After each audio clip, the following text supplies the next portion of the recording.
بسم اللہ الرحمن الرحیم۔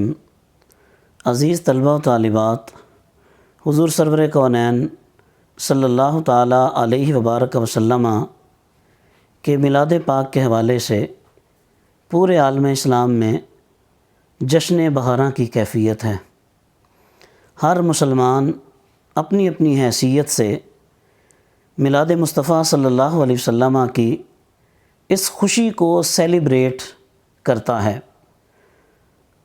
تو آپ اس سال حضور صلی اللہ علیہ وسلم کے میلاد کو ایسے سیلیبریٹ کیجئے کہ آپ اپنے گرد و بیش میں دیکھیں، اگر کوئی بیمار ہے تو اس کی عیادت کیجئے، آپ کے خاندان میں اگر کوئی غریب ہے آپ اس کے ساتھ مالی تعاون کیجئے، اگر کسی کو آپ کی دعاؤں کی ضرورت ہے آپ دعائیں دے کر حضور صلی اللہ علیہ وسلم کا میلاد منائیے، اگر کسی کو آپ کے مالی تعاون کی ضرورت ہے آپ اس کے ساتھ مالی تعاون کیجئے، صدقہ و خیرات کیجئے، بیماروں کو آپ پھول پیش کیجئے، آپ ان کے لیے پھل لے کر جائیے، ان کی دعائیوں کا اہتمام کیجئے۔ آپ کے گرد و بیش میں اگر کوئی یتیم بچہ ہے، بے سہارا ہے، اس کی ضرورتیں پوری کرنے والا کوئی نہیں ہے، آپ اس کی ضرورتوں کو پورا کیجئے۔ آپ اپنے والدین کو یہ شعور دیں کہ ہم نے حضور صلی اللہ علیہ وسلم کے اسوہ حسنہ پہ عمل کرنا ہے۔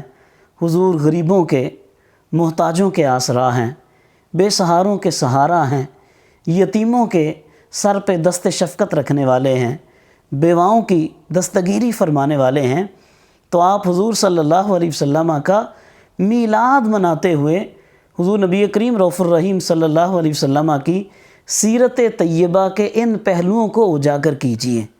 آپ لوگوں کے ساتھ خوشیاں بانٹیے، خوشیاں شیئر کیجئے، لوگوں کو آسانیاں پہنچانے کی کوشش کیجئے، لوگوں کے ساتھ آسانیاں لوگوں کو دیں، دعائیں دیں، محبت دیں، لوگوں کے ساتھ احترام کے ساتھ پیش آئیں۔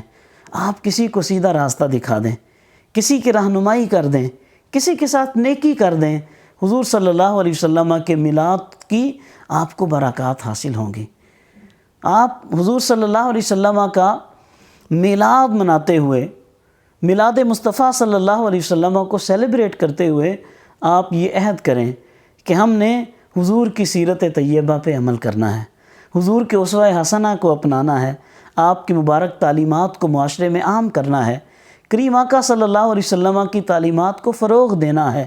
یہ آپ عہد کریں کہ اس دفعہ آپ نے میلاد مصطفیٰ صلی اللہ علیہ وسلم اس طریقے سے منانا ہے۔ اللہ کریم ہم سب کو عمل کی توفیق عطا فرمائے۔ وآخر دعوانا ان الحمد للہ رب العالمین۔